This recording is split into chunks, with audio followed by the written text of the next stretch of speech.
देवराजसेव्यमान पावनाङ्घ्रिपङ्कजं ज्ञानयज्ञसूत्रमिन्दुशेखरं कृपाकरं नारदादियोगिवृन्दवन्दितं दिगम्बरं काशिकापुराधिनाथकालभैरवं भजे।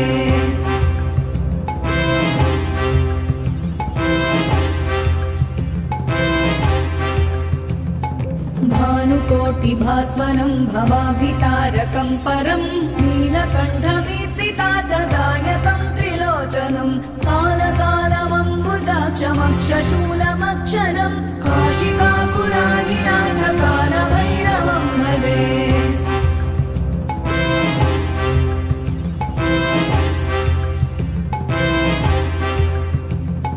शूलटङ्कपाशदण्डपाणिमादिकारणं श्यामकायमादिदेवमक्षरं निरामयम्